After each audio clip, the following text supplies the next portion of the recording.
Bu dünya qaranlıq, amma bizdədir işıq. Balaca ürəkləri qorumaq üçün yaranmışıq. Onlar saf, təmiz, günahsız mələklər. Əllərinizi çəkin, burada yoxdur güzəştlər. Yazıram nifrətlə, yazıram şiddətlə. Çəkilin, rədd olun şərəfsiz şəhvətlə. Bunlar yazılmalı, amma heç yazılmadı. Şərəfsizi sərbəst buraxan hakimlər asılmalı. Amma heç olmadı.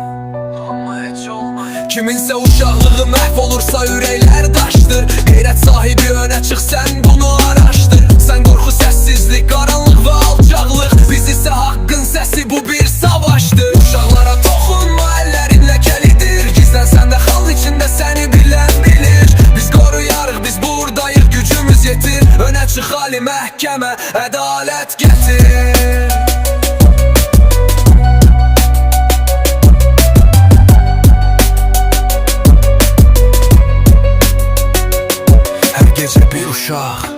Göz yaşına boğulur, sənin üzündən onun ümidləri yox olur. Bilin bax vəziyyətə, bilin bax söhbətə. 13 yaşlı uşaqdan bir uşaq doğulur. Tüpürəsən zamana da, tüpürəsən dövrədə. Tüpürəsən pedofil sərbəst qalan dövlətə. Bütün şərəfsizliklər oldu deyinindi. Başqa nə qaldı ki, nə var növbədə? Divarlar arasında səssiz çığırtılar. Onları duyan bizi, sən isə pulla aldılar. Ədalət gecdə səni tapacaq. Bütün dünya sənin üzünə baxacaq.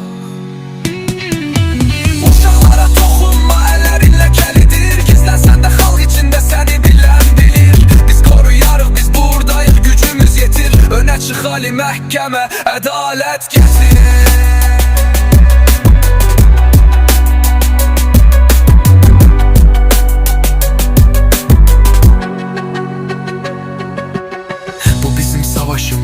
Biz qoruyarıq, uşaqlar yaşamalı, gülməlidir, ağlamama.